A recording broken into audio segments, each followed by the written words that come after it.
everybody and welcome back to my channel. I am so happy that you wanted to join me today because today we're going to talk about capitalism. Also, excuse me, I just had the spiciest burrito ever. Stay hydrated, yo. So today I am coming to you no makeup, completely raw, because I'm going to talk about a situation that occurred earlier today and that made me think a lot about some overall dynamics within the sustainable movement that I really wanted to talk about. Also, you guys suggested that I spend more time talking about the overall structures of capitalism on this channel and how capitalism will be the doom of humanity. You know, light subjects. So earlier today I was in contact with a company, and I'm not going to call out the name of the company here, it doesn't really matter. It was a company that sells metal stainless steel straws, and they commented that the best way to reduce plastic in the ocean is by buying a metal straw. And I felt this overpowering sensation of disappointment, because I would like to think that the sustainable community and sustainable companies, they know better, or they have other measures of marketing than appealing to this very capitalistic, very simple way of thinking, that very simple marketing, that if you want to save the planet, buy our product. And I think that is, first of all, it's completely wrong, because straws is not the biggest problem in the oceans at the moment. 60% of all plastic in the ocean is a result of fishing industries. So if you do want to save the ocean from an insane amount of plastic, then don't buy fish and shellfish.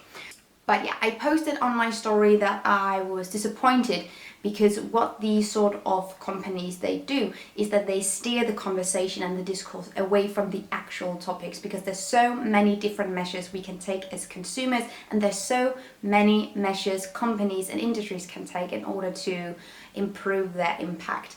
And buying a metal straw is not going to fix any of that. It becomes this symbol of a really quick fix, and if you just buy the straw then you're good, and then you feel, because that is not at all what sustainability is about. I try to inspire people to think sustainability into every single habit and routine of their day, and you can do that in a smaller or a larger extent, but that is the overall goal, I think, is to incorporate sustainability into every single situation in your life. The world will not be saved if you stop using straws. You have to do so much more, and we have to demand that our companies and industries, they do so much more than that.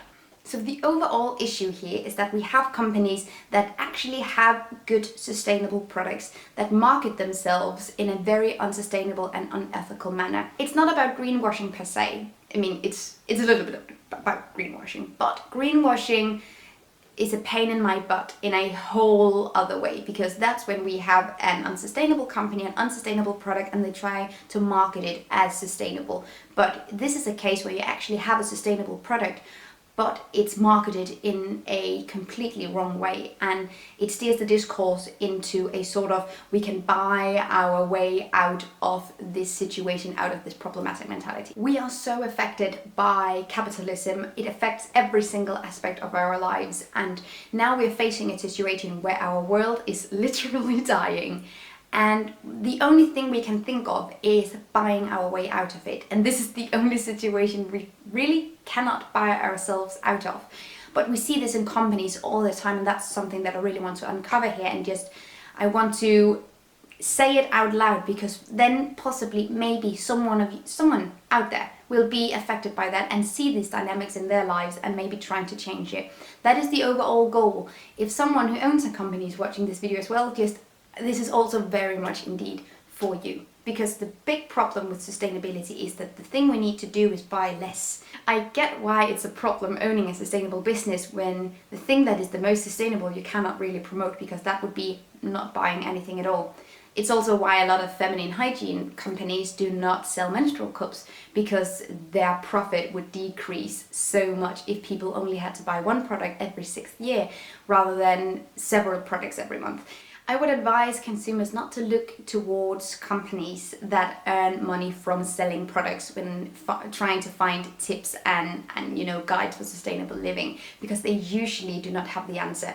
That being said, there are some amazing sustainable stores and companies out there, and some of them I love so much, and I know them personally. They're amazing, and I have several lists and videos about some of these stores, and I can from the bottom of my heart recommend them. But there are so much noise in this industry right now, and there's so many people just trying to earn an easy buck from the sustainability movement, and we cannot allow that to happen.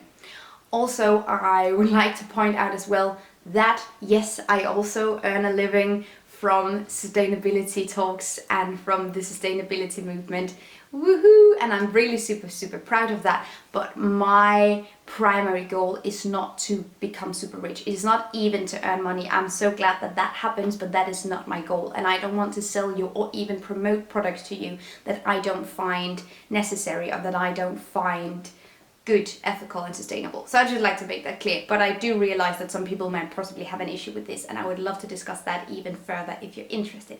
But my pet peeve in this video is companies that actually do have an amazing message and an amazing product that capitalize themselves on this quick, easy fix. That if you just buy their product, then you're scot-free, you're good to go, which is so not the case.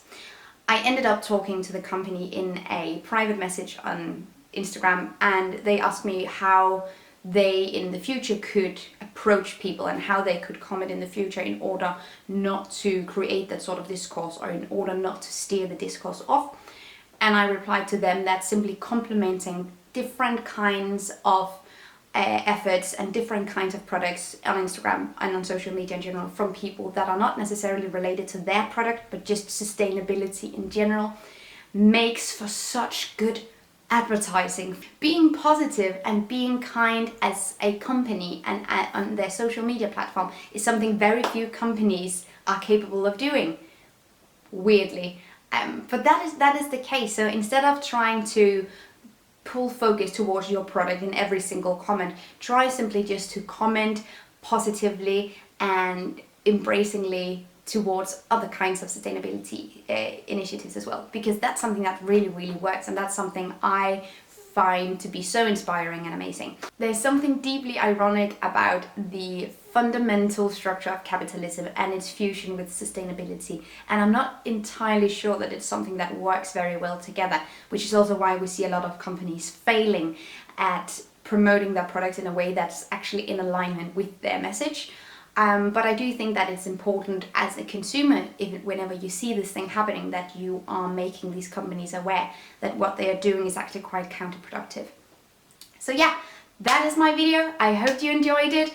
I just really had to get this off my chest because I do think it's a really important thing, and something that we talk about. It's super boring, I know, but it's kind of important. I mean, I would also love to know your opinion and your views and takes on this sort of situation. So leave a comment down below and let me know what you guys think, and I will look forward to seeing you in my next video. Thank you so much for watching this video, and also a special thank you to my Patreon supporters. You guys help me create green, zero waste content, and I love you guys. You can find the links to my social media accounts down below and the link to my Patreon on this screen. Bye!